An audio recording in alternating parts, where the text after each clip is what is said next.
ஸ்ரீ மாத்ரே நமஹ. ஸ்ரீராம ஜெயம். இப்போ நம்ம பார்க்க வேண்டியது 8வது சௌபாயி, 8th one. பிரபு சரித்திர சுனிவேகோ ரசியா ராம லக்ன சீதா மன பசியா. அது 8வது. பிரபு சரித்திர சுனிவேகோ ரசியா அப்படின்னா பிரபு சரித்திரா, பிரபுன்னா ராமர், ராமருடைய சரித்திரத்தை, ராமனுடைய கதையை சுனிவேகோ கேட்கணுன்னா கேட்குறதுல ரொம்ப ரசிப்பவர், கேட்குறதுக்கு ரசிப்பவர். ரசியா அப்படின்னா ரொம்ப ரசனையோட, ராமன் கதையை கேட்குறதுல ரசனை உள்ளவர், இஷ்டப்படுறவர், ஆனந்தப்படுபவர். யார்? ஹனுமான். அதை சொல்கிறார் இங்கே துளசிதாசர். அதாவது அந்த பிரபு சரித்திர, பிரபுனா ராமன், அந்த என்னுடைய பிரபுவான ராமனுடைய கதையை கேட்கணுன்னா அவ்வளோ ஆசை அப்படின்ற மாதிரி உட்காந்துடுவாராம். எங்கே ராம நாமம் கேட்டாலும், எங்கே யாராவது கதைங்க சொல்கிறாங்கன்னா ராம கதைங்க, அந்த இடத்துல ஓடி வந்து உட்காந்துடுவார். அதை கேட்குறதுலையும் அதை ரசிக்கிறதுக்கும் அவருக்கு ரொம்ப அந்த ரசனை உள்ளவர். கேட்கணுன்னா அவ்வளோ ரசனை, அதில் ருசி கொண்டவர். அதுலேயும் இப்போ ராமாயணத்தும் போது ராமர் கூடவே இருந்தார் ஹனுமார். அப்புறம் எல்லாரும் அந்த ராம அவதாரம் முடியும் போது அவர் கூட இருந்த எல்லாரையுமே அவர் வைகுண்டத்துக்கு கூட்டின்னு போயிட்டார், எல்லாருக்கும் மோட்சம் கொடுத்தாரு ராமர். ஆனால் ஹனுமார் போகல. ஆஞ்சநேயர் வா, நீயும் வா போகலாம் வைகுண்டத்துக்குன்னா, வைகுண்டத்தில் என்ன இருக்குது, நான் வரல, இங்கே தான் எல்லாம் ராமனை உன்னை நினச்சி பேசுகிறாங்க, உன்னை பஜனை பண்ணுறாங்க, இங்கேயே இருந்து நான் உன் கதைங்களை கேட்கணும், நீ நடந்த இடத்துலலாம் நான் நடக்கணும், நீ உன் நாமத்தை காதலை கேட்டுக்கினே இருக்கணும். அங்கே வைகுண்டத்துக்கு போனால் அப்படி ஒன்றும் கேட்காது எனக்கு இல்லையா, அதனால் வேணாம், நான் இங்கேயே இருக்கிறேன்னுட்டார். அந்த மாதிரி அவர் மோட்சம் கூட வேணான்னு சொல்லிட்டு பூமியிலேயே தங்கிட்டார், சிரஞ்சீவியாக இருக்கிறார் இன்னும் ஆஞ்சநேயர் ஹனுமார். அந்த மாதிரி இருக்கிறவர் ராமாயண கதை எங்கே நடந்தாலும், இப்போ நம்ம பேசிக்கிறோம் இல்லையா, இப்போ நம்ம சொல்லிக்கிறோம் ராமரை பற்றினா கூட பக்கத்தில் உட்காந்துருப்பாராம். நம்ம கண்ணுக்கு தெரிய மாட்டார், ஆனால் பக்கத்தில் அங்கே இருப்பார். ஏன்னா ராமா அப்படின்ற நாம அவர் காதில் விழுந்துருச்சுன்னா அந்த இடத்துக்கு ஓடி வந்துடுவார், அங்கே இருப்பார். அப்படி ராம கதையை கேட்குறதுல ரொம்ப ஆர்வம், ஆசை கொண்டவர், ரசிப்பவர். அதுலேயும் எத்தனை தரம் கேட்டாலும் புதுசாக இப்போ தான் கேட்குற மாதிரி அவ்வளோ ஒரு இதோடு கேட்பாராம், இன்வால்வ்மெண்ட்டோடு. இப்படி அப்படி அசங்காத அப்படியே சமாதி நிலையில் உட்காந்துடுவார். எங்கேயாவது இப்போ ராமாயணம் டிஸ்கோர்ஸஸ் அதான் உபன்யாசம் ஆகுது அப்படின்ற மாதிரி அவர் காதில் விழுந்துக்கினே இருக்கும். அவர் எல்லா இடத்துலையும் வாயு தானே சுட்டிக்கினே இருப்பார். அந்த மாதிரி வாயு புத்திரன் அவருக்கு தெரிஞ்சதுன்னா அந்த இடத்துக்கு வர்ற, அது ஒரு சத் சங்கம், எல்லாம் நிறைய பேர் வருவாங்க, உட்கார போகிறாங்க, ராமாயணம் இங்கே நடக்க போகுது, பேச போகிறாங்க அப்படின்போது முதல் ஆளாக உட்கார்றது அவர் தான். வந்துடுவாரோம் கரெக்டாக டைமுக்கு, ஃபஸ்ட்டு பர்சனாக உட்காருவார். நம்ம கண்ணுக்கு தெரிய மாட்டார், அவ்வளோதான். அதனால தான் அந்த ராமாயணம் டிஸ்கோர்ஸ், அந்த உபன்யாசம் எங்கேயாவது நடக்குதுன்னா அங்கே ஒரு சீட் போட்டு வைப்பாங்க. அங்கே ராமர் கண்டிப்பாக, ஹனுமார் கண்டிப்பாக வருவார். அவருக்காக அங்கே ஒரு மனை போட்டு ஒரு துணி போட்டு வச்சு வைப்பாங்க, அந்த இது அரேஞ்ச் பண்ணுறவங்க. அதாவது அங்கே வருவார் அப்படின்றது நம்பிக்கை எல்லாருக்கும். வந்துடுவார். அந்த ராமரை பற்றி பேசுகிறாங்க யாராவதுன்னா கண்டிப்பாக அங்கே வந்துடுவார். ராம பஜனை நடக்குதுனாலும் வந்துடுவார். அவருக்கு அந்த எந்த நேரமும் ராமநாமம் காதில் விழணும். அதனால் அந்த பிரபு சரித்திர, அவருடைய சரித்திரத்தை கேட்கணுன்னா சுனிவேகோ ரசியா, ரசனையோடு கேட்பார். அது மாதிரி ஒரு அதுலேயும் எப்படி கேட்பாருன்னா எவ்ரி டைம் ஃப்ரெஷ்ஷாக, இப்போ தான் ஃபஸ்ட் டைம் கேட்குற மாதிரி அவ்வளோ ஆர்வத்தோடு கேட்டுன்னு இருப்பாராம். சமாதி நிலை, நோ மூமெண்ட்ஸ், இப்படி அப்படியே அசங்காமல் உட்காந்து கண்ணை மூடி கேட்டுன்னு. பஜனையாக இருந்தால் கை தட்டிக்கின்னு அப்படியே உடம்பை ஸ்வேயிங் ஹிஸ் பாடி, உடம்பை ஆட்டிக்கினே அந்த பஜனையில் சேர்ந்துப்பார்.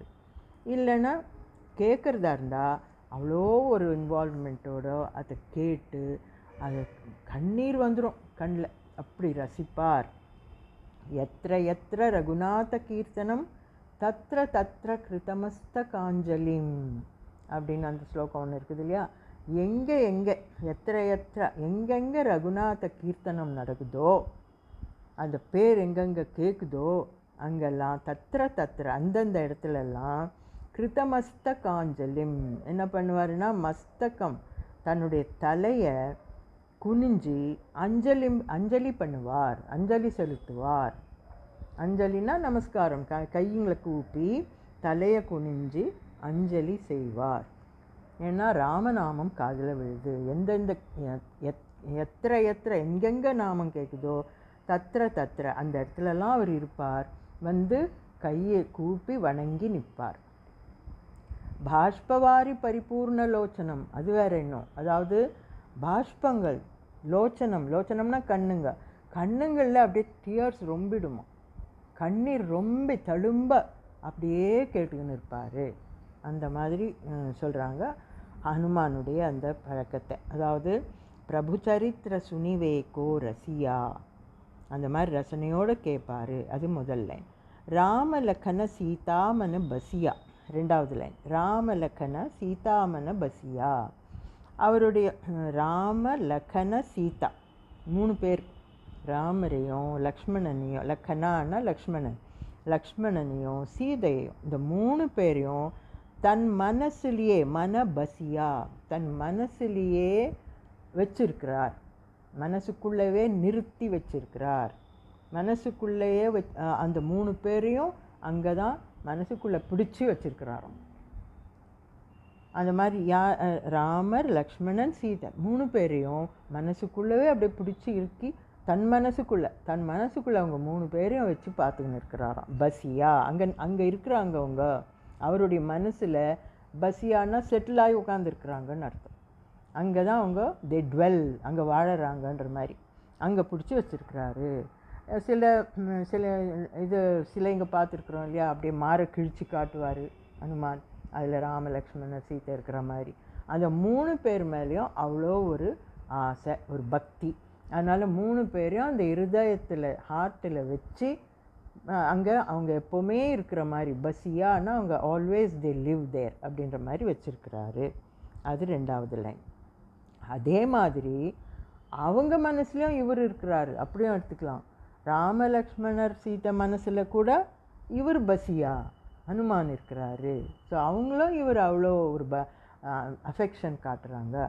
இவருக்கு பக்தி இருக்குது அவங்க மேலே, அவருக்கு இவர் மேலே, அவங்க 3 பேருக்கும் அஃபெக்ஷன் இருக்குது. இப்போ ராமருக்கு சரி ஹெல்ப் பண்ணார், போய் சீதையை தேடின்னு வந்தார். சீதைக்கு வந்து ஹெல்ப் பண்ணார், ராமர்கிட்ட சேர்த்து வைக்கிறேன்னு சொல்லி அதுக்கெல்லாம் ஏற்பாடு பண்ணார். அவங்க 2 பேருக்கும் சரி.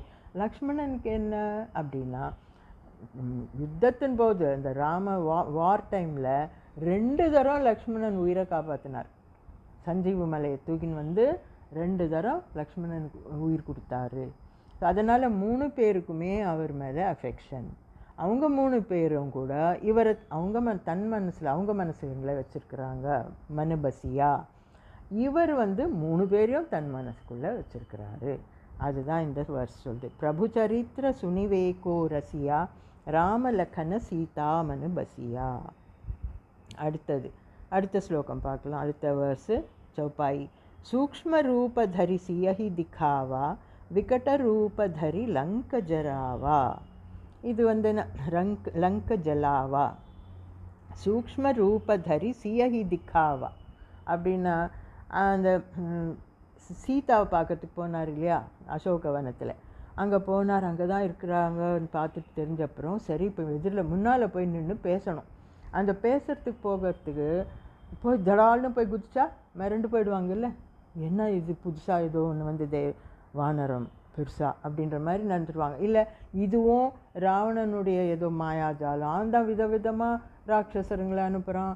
அப்புறம் யாரோ எப்படி வேணால் எந்த ரூபத்தில் வேணால் அவன் வந்து நிற்பான். அந்த மாதிரி இதுவும் ஏதோ ராவணன் தான், அந்த மாதிரி பயந்துடுவாங்க.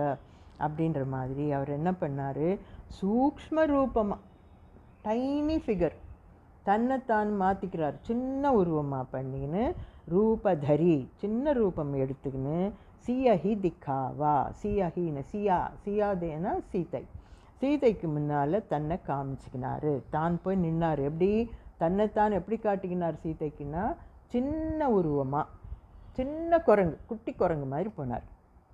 சூக்ஷ்ம ரூப தரி, அந்த சூக்ஷ்ம ரூபத்தை தரித்து எடுத்து சியஹி திக்காவா, சீதைக்கு காட்டிக்கொண்டார் தன்னை. அதுதான் அந்த முதல் லைன். அதுக்கப்புறம் விகட ரூபதரி லங்க ஜலாவா, விகட ரூபதரி லங்க ஜலாவா அப்படின்னா, அதுக்கப்புறம் இங்கே சின்ன ரூபம் எடுத்து காமிச்சார், சீதை பயப்பட வைக்கக்கூடாது அப்படின்ற மாதிரி. சின்னதாக போய் குட்டி குரங்கா போய் பேச்சு கொடுத்து மெதுவாக அவங்களுக்கு தைரியம் கொடுத்து, நான் ராமர்கிட்டேருந்து வந்தேன், அந்த கதையெல்லாம் சொல்லிக்கிறது, அதெல்லாம் ஆச்சு. அதுக்கப்புறம் என்னாச்சு, விகட ரூபம் எடுத்தார். விகட ரூபம்னா பெரிய உருவம் எடுத்தார்.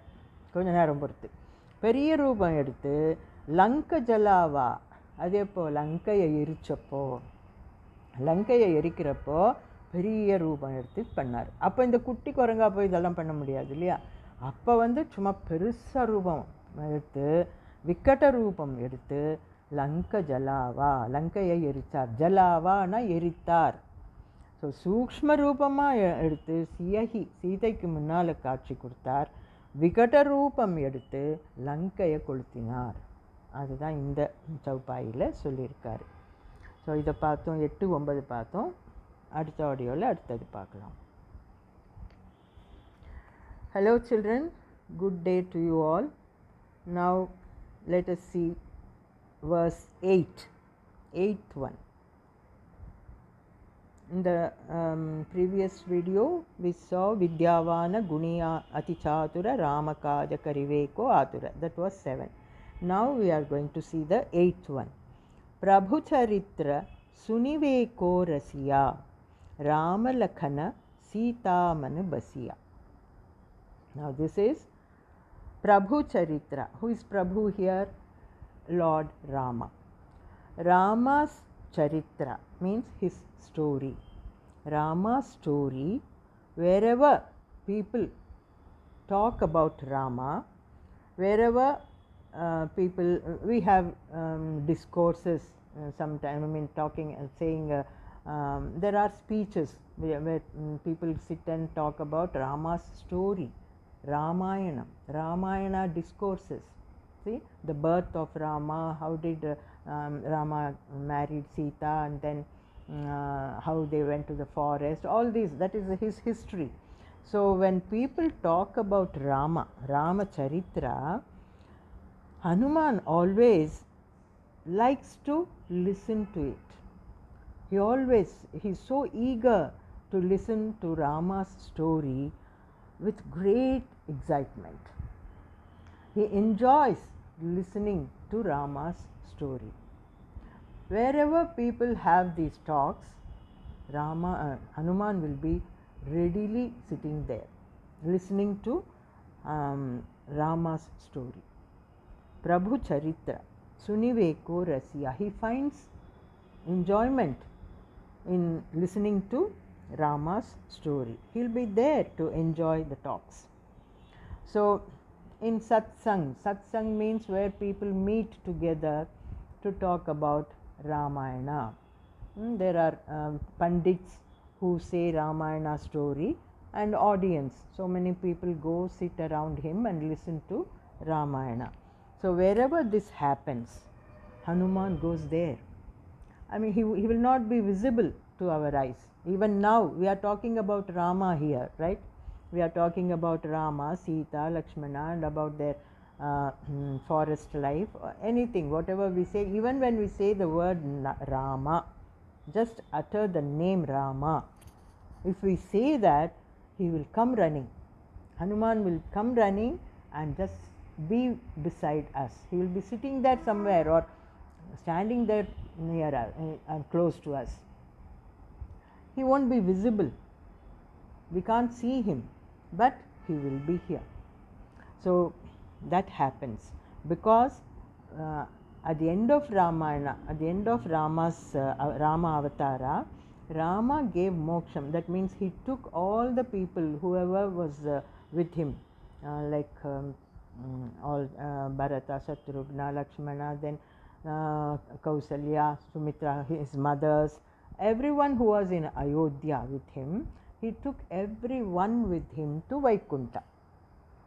He did not give birth to them again. They all went to Vaikunta. That is called moksham. So they went and merged with the Lord. They went to Vaikuntham. That's how he also called Hanuman to go with him. Come Hanuman, our avatar is over, finished. Now I am going to Vaikunta, you come along with me. But Hanuman did not go. He said, no, I want to stay on this earth because people will be talking about you. They will always be saying Ramayana, the story of Rama, anywhere, anytime. Somebody will be speaking about you. So wherever they speak about Rama, I want to listen to that. And wherever there are Rama bhajans going on, if they sing songs about Rama, I want to sit there and listen. So I am not going with you. I will stay here on the earth and listen to your story. That's how he stayed back. So he is Chiranjeevi, he is still living on the earth. He is there, but he won't be visible to our eyes. He will be there always around us. So that's what Tulsidas says here. Prabhu Charitra, wherever Prabhu Charitra is being spoken, is being narrated, Hanuman will be sitting there enjoying it. Suniveko Rasiya, he will be listening and enjoying. Rama Lakhana Sita Mana Basiya. Next line is Rama Lakhana Sita Mana Basiya. Hanuman, in his heart, he always has Rama, Lakhana, Sita. Rama, Lakhana means Lakshmana, his brother, and Sita. These three people he keeps in his heart. He always puts them in his heart. That means these three people are well settled in Hanuman's heart. Mana Basya. Mana means mind. We can also say mind. These three are always in his mind, well settled in his mind. They will be sitting there. They will be sitting within his heart, within his mind, because he adores them like that. Hanuman loves them like that. He has so much bhakti towards Rama and his brother and his wife. So all three of them, he loves them so much, so he always keeps them within his heart. Manabasya. They dwell in his heart. They reside, they live in Hanuman's heart. That's how Hanuman has kept them within his heart. Rama Lakana Sita Manabasiya. Because he loves them so much. He loves Rama so much. He is full of Rama Bhakti. So he always has all these three of them within his heart. You might have seen an idol of Hanuman where he tears his chest and shows. We can see Rama, Lakshmana, Rama, Sita sitting and Lakshmana standing. That image will be there. It is shown in some idols or pictures you might have seen.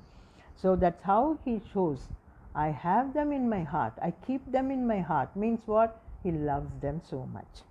So Rama, Lakhana, Sita, all three of them, Manabasiya, they live in his heart, in his mind.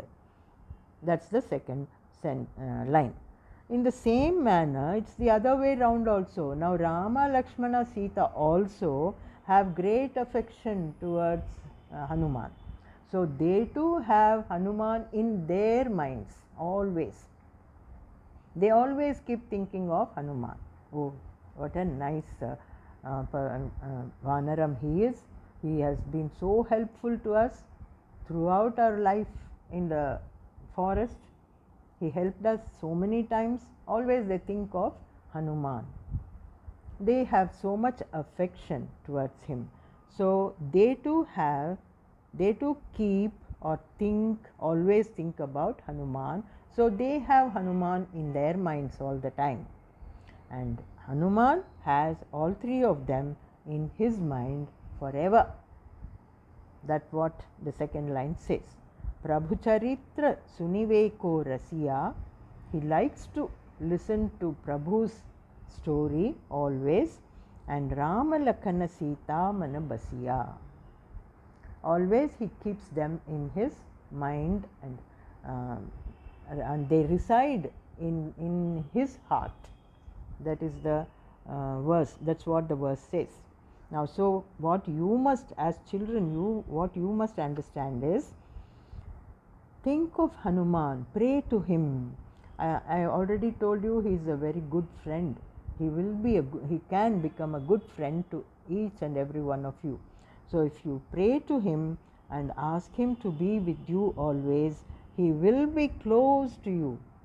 He will sit in your heart, and he will be very close to you. You can call him, take his help anytime you want. Hanuman, please help me, I am in trouble. Oh, he'll be there to help you. Hanuman, I don't remember this answer. I have to write the answer to this question in my exams. Please help me. He will remind you the answer.